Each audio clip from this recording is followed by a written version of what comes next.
Hey there again, folks. Welcome back to Remember 11, the Age of Infinity. Let's get back exactly where we left off.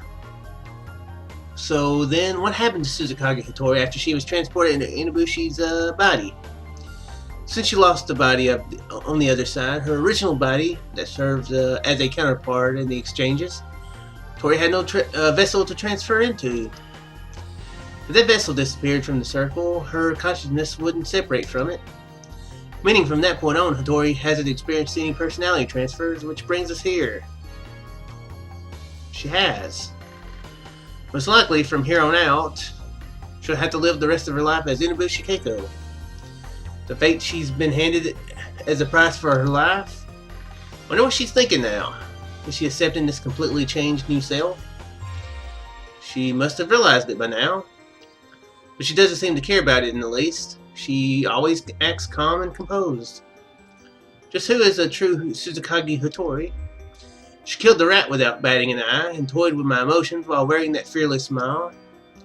Thinking back on it, she actually seemed to be enjoying her awful fate quite a bit. This harsh reality amuses her. The mind of Suzukage Hotori might be far more frightening than Inubushi Keiko's. That's a nice thought. She's a bigger threat than I thought.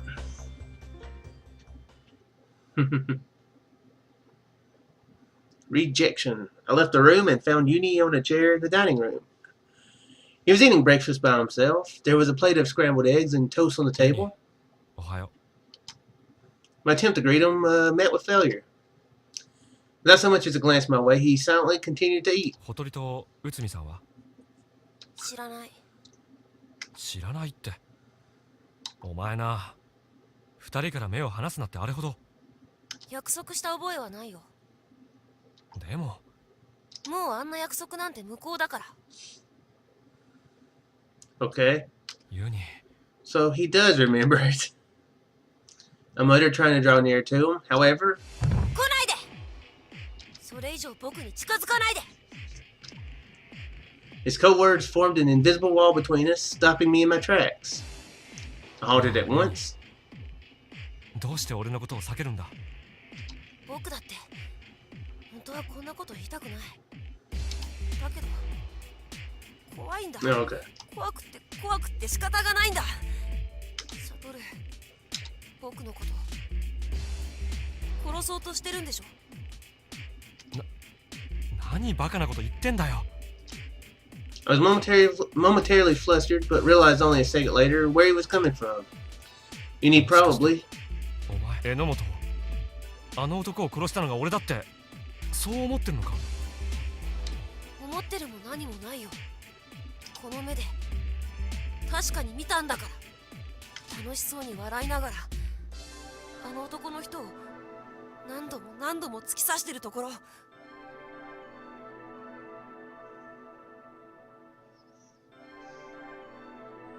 楽しそうに笑いながら。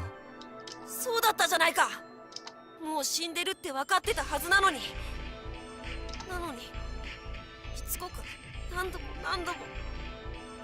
死体をいたぶって遊ぶみたいにさしてただろ。 I was speechless. I was laughing, like it was all a game. In other words, Fuyukawa Kokoro slaughtered Inamoto for sport? What's her ranking in that sport? And I hope she's disqualified very soon. I don't want to be that referee who disqualifies her, though. She might make it a hobby rather than a professional sport. Don't understand. I can't understand Fuyukawa Kokoro's personality anymore. But now wasn't time for that. I had to clear up this misunderstanding. I had to. 違うんだよ、ユニ。奴をやったのは俺じゃなくて。心だって言いたいの。 Yuni's eyes were still glued to his plate. From a small back, I could sense something beginning to boil up within him. I held my breath and answered softly so as not to provoke him. もうやめてよ。そういうの。限界だよ。もう Oops. これ以上耐えられない。ユニ、分かってくれ。肉体は同じでも、俺と心は別の人格を持った。減にしてよ。こっちはもううんざりなんだよ。 Yuni bolted up from his chair as he ディ yelled. だかなんだか知らないけど、そんなもんは僕にとっては何の関係もないんだ。悟も心もない。あんたはあんただ。お前はお前なんだよ。あの男の人を殺し、僕まで殺そうとした。リビングをめちゃくちゃにして、小鳥にまで暴力を振るった。全部お前だろ。お前がやったことだろ。記憶がないとか人格が違うとか、そんな言い訳はどうでもいいんだ。僕が恐れてるのはあんたの存在そのものなんだよ。 Yuni had a point. From his standpoint, it was only natural to think that. I couldn't answer. 子供だと思って甘く見るなよな。僕は絶対お前なんかに殺されたりしない。もう二度と僕のそばに近づかないで。 His cold words pierced me. With that warning, Yuni got up to leave. I can't let him go like this. Oh, great. I rushed over to him and took hold of his arm. ユニ And then he punched me in the nuts. Or at least that's probably would be kind of an appropriate thing for him to do. 離せ離せよ。 Yuni struggled furiously, trying to shake off my hand. He landed a square kick to my abdomen, but since he was only a child, he didn't do any significant damage. Seeing him struggle so hard against me made my heart sink. Disgust, hatred, scorn, fear, taken aback by such an open rejection, I instinctively let go of his arm.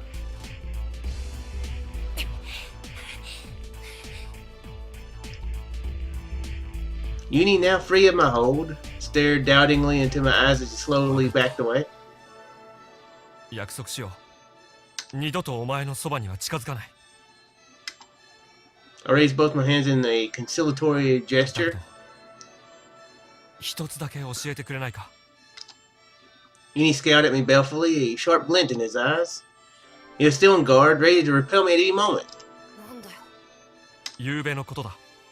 ゆうべ昨日の晩、心と何を話した？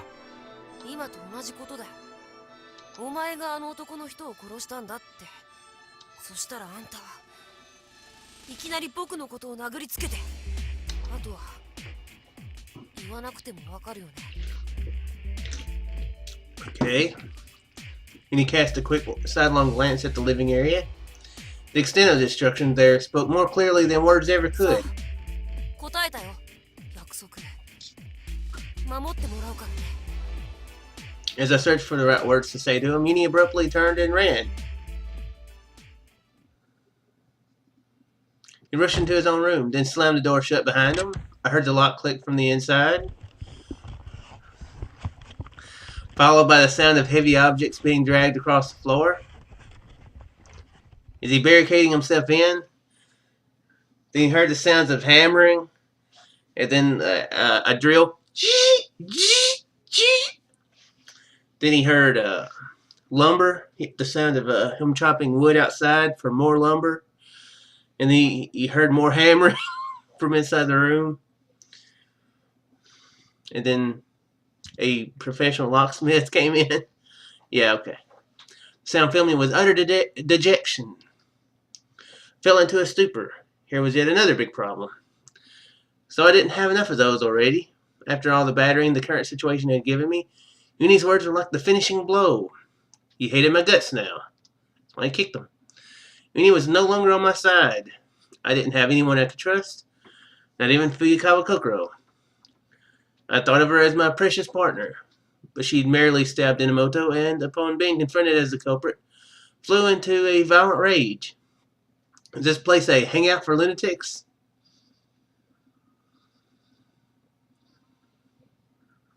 He does know where he's at, right? Sphere, the place for people of unsound minds. Hotori's suspicious behavior, Utsumi's quest for revenge, and now I'd lost Yuni, the only one I could rely on.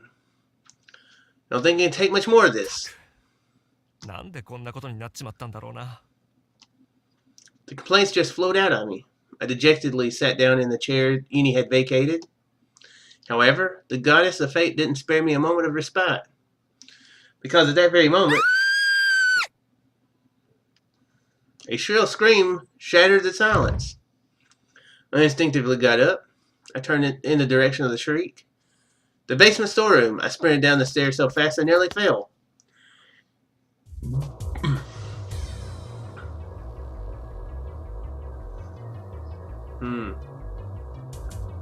This is a bad scene.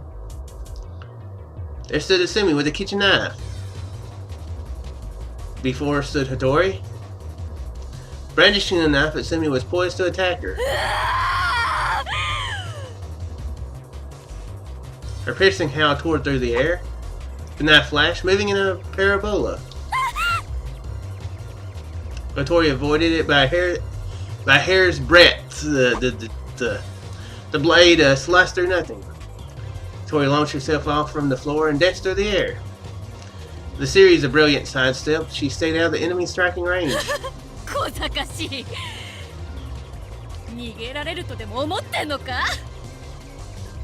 Utsumi chased after her. The two vanished in seconds. She a ninja or something?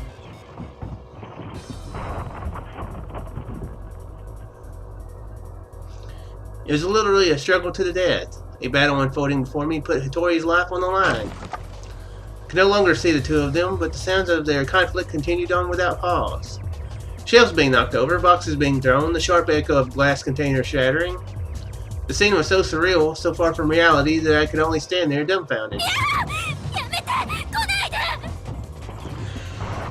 And of course, Yuni probably thinks that this is Satoru going into a fit of rage over his rejection.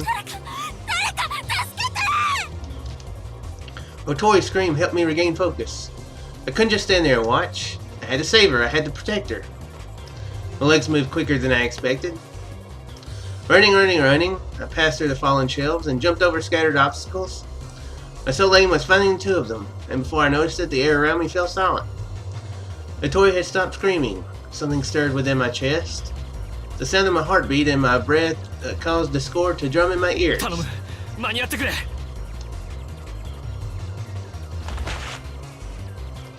I practically tumbled into a corner of the storeroom. Okay, well, it looks like both of them are alive. That's good. Utsumi spared me a quick glance. Directly before was Hotori, driven up against the wall.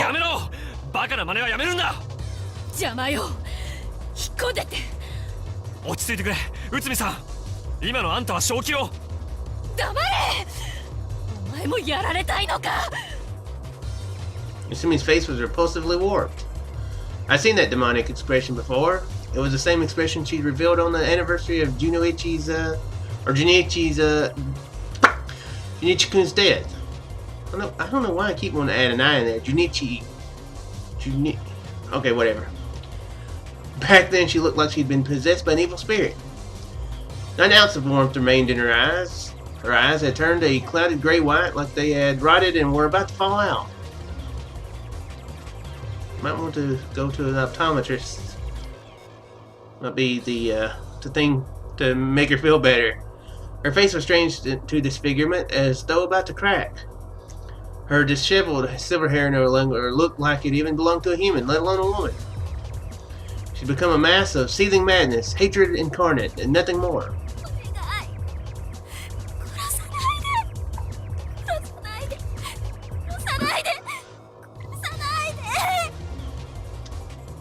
Hotori was pleading for her life. I feel like she's faking, to be honest.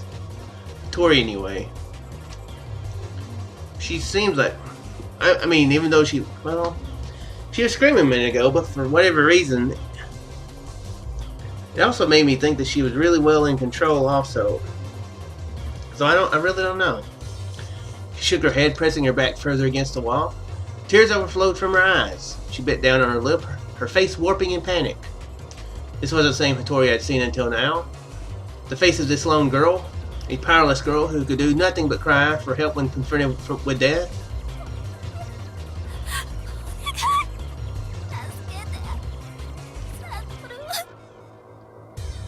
She begged through her tears. The lingering echo of that sorrowful voice rebounded against the walls. The tension froze the room. If anyone so much as twitched, the very air itself would have shattered. Well, please nobody do that, because that would suck, because they'd all suffocate, because there would be no air. It'd be a vacuum. Did they like turn inside out? Oh my gosh. What would Yuni think if he just stumbled down there after hearing all the commotion and seeing 3 turned inside out people? Now that would be something to scar him right there. I'll tell you that. I'm pretty sure he was just doing that as a figure of speech, though. I clenched my fist, waiting for a chance to grab the knife from Utsumi. However, she held it closer to her chest. It'd be difficult to take it away. What should I do? Don't give me that. Don't make me make a choice. I had to persuade her somehow. And just as I thought that... Oh. With a cry, Utsumi accelerated forward. Yeah, seriously, the way she's... Hotori's portrayed in the pictures makes me think she's really well under control. Or in control of things. She swung the blade downward. Hotori braced herself. Utsumi drew closer, her face like a mask of death. Hotori screamed. Couldn't hear a thing. Her voice didn't reach me. Silence. But Hotori's lips were open so wide I feared they split apart. At that moment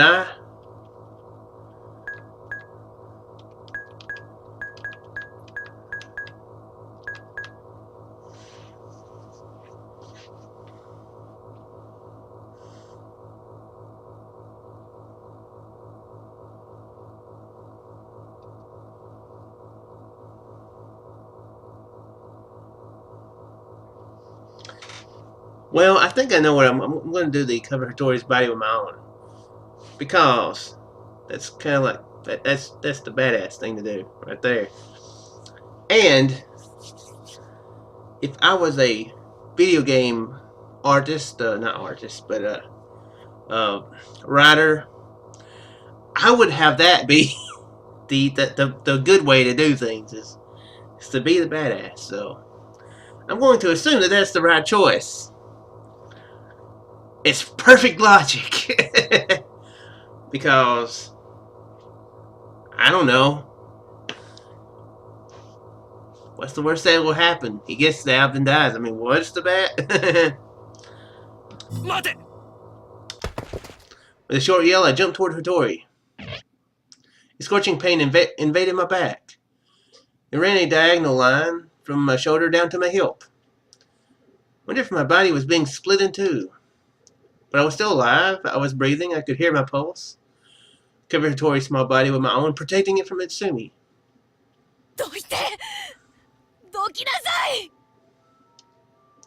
Quickly turned, my knees still on the floor. I spread my arms, shielding Hotori. She huddled behind me, her entire body racked with convulsions. Again, I was saying that she seems really well under control. But yeah, I'm going to go ahead. I still think that's the right choice I just made.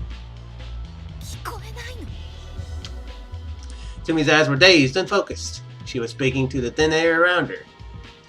A turbid thread of spittle dribbled out of the side of her mouth and down her cheek. Wow, that's a sentence and a half right there. A turbid thread of spittle dribbled out of the side of her mouth. Okay, a pattern of dark purple blotches marred her face, but something far more venomous was beginning to show itself underneath them.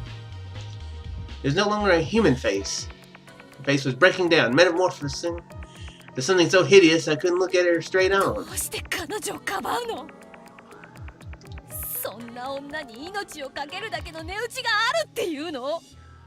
I answered harshly, staring straight at her. I wasn't wrong. I didn't know if I was right. But at the very least, I knew I wasn't mistaken. Yes, it was just as Utsumi said. I wanted to protect her even to cost my own life. I want to save this one girl.